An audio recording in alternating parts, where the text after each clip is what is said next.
تخيل انك كنت مسافر لحالك وسط الجبال وتتأمل الطبيعة، وقررت انك توقف على جنب تصور الجبال وشلت رجلك عن البريك. اكيد بتتوقع ان السيارة بتدحدر وتنزل على تحت، صح؟ غلط. في ذا المكان سيارتك بتتحدى الفيزياء وبترقل فوق. اهلا بك في وادي الجن، المكان اللي خلى الناس تشك في عيونها وتدور تفسير بين السحر والعلم.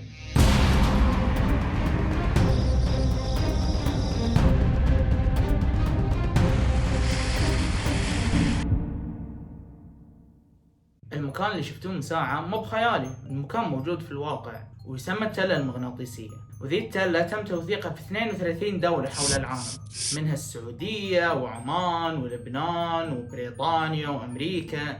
واختلف الناس في تفسير ذي الظاهرة، وبدت تطلع عدة تفسيرات. ناس قالوا ان المكان مسكون والجن تدف السيارات، وناس قالوا لا، ذا مغناطيس كبير موجود في ذي المناطق يسحب الحديد. اول شيء سالفة الجن سالفة خالصين منها، لان مين الجن الفاضي اللي بيقعد ينتظر السيارات تيجي واذا جات بيقعد يسحبها؟ وسالفة المغناطيس مو بصجية، لانك لو جبت غرشة ماي او كرة بلاستيك وحطيتهم على الارض نفس الشيء برقون لفوق. الحين ممكن تسألون زين ناصر، اذا السر مو في الجاذبية ولا في الجن ولا في السيارات، ايش ذا السر؟ اجل السر ببساطة في عيون الانسان. ركز في ذي اللوحة، هل هي سيدة ولا مايلة؟ بعطيك 5 ثواني عشان تجاوب.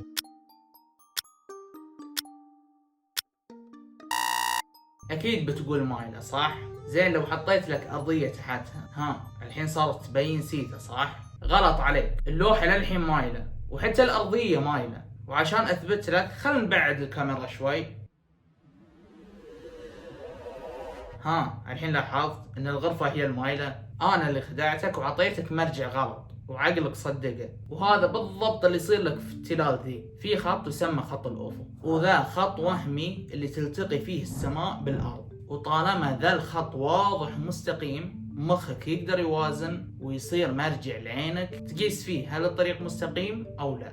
بس في التلال المغناطيسية الجبال تحاوط المكان من كل جهة فيختفي خط الافق، وفوق ذا الارضية والجدران الصخرية والاشجار تكون مايلة بزوايا معينة تخدع عينك. فلما يغيب خط الأفق وتشوف الشجرة مايلة، مخك على طول يفسر أن الشجرة مستقيمة والأرض هي المايلة، فتشوف الطريق طالع لفوق وهو في الصج نازل لتحت. ما فهمت ثانية؟ يلا خلو أوريك.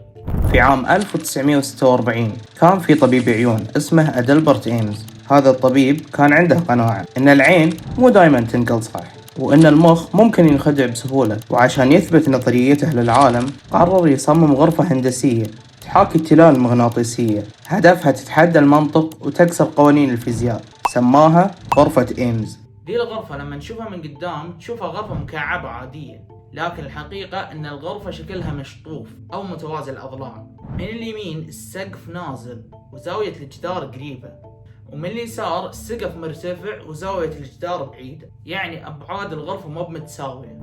فالشخص اللي يوقف في الزاوية البعيدة يبين صغير لأنه بعيد، واللي يوقف في الزاوية القريبة يبين عملاق لأنه قريب. بس لأن المصمم لعب بالزوايا، العقل بيصدق أن الغرفة مربعة ويقتنع أن الشخص اللي واقف صدق صار عملاق فجأة. بالضبط هذا اللي يصير في التلة. الشارع اللي تمشي عليه اعتبره أرضية الغرفة، والجبال اللي حولك اعتبرها الجدران المشطوفة. فالمصمم حاكى الطبيعة وتعمد يميل الأرضية ويخليك تشوفها سيدة عشان يخدع عينك. وفي الوادي سبحان الله تضاريس الأرض موزعة بنفس الطريقة اللي صممت فيها الغرفة، ترتيب الجبال المايلة من حولك وميلان الشارع وغياب خط الأفق. باختصار زوايا المكان أجبرت العقل أنه يفسر النزلة عن أنها طلعة، تماما مثل ما الغرفة خلت العقل يفسر البعيد هو القزم. الحين خلنا نرجع للتلة. ممكن يجي في بالكم تساؤل، الحين أنا لما أكون في التلة ليش ما أحس إني مايل تحت؟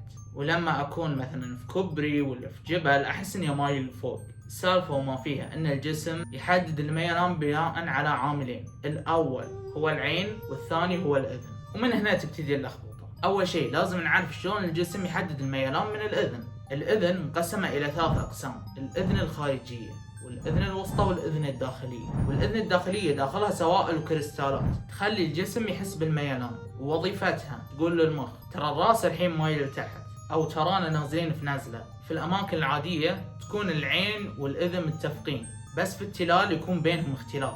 العين تشوف شيء والأذن تحس بشيء، وهنا تبدأ الهوشة داخل الرأس. العقل يلغي إحساس الأذن وهنا يستوي الجلتش. المخ يقوم يصدق الصورة ويتشذب الجاذبية، فيعيش الإنسان في وهم عباله إنه طالع لفوق وهو في الصج نازل لتحت. الزبدة إن التلال المغناطيسية هي تذكير بسيط إن الحقيقة مو دائما هي الشيء اللي نشوفه، وإن عيوننا ممكن تنخدع بسهولة، وحواسنا ممكن إنها تخوننا، والعلم هو المسطرة الوحيدة اللي نقدر نرجع لها لما يغيب خط الأفق.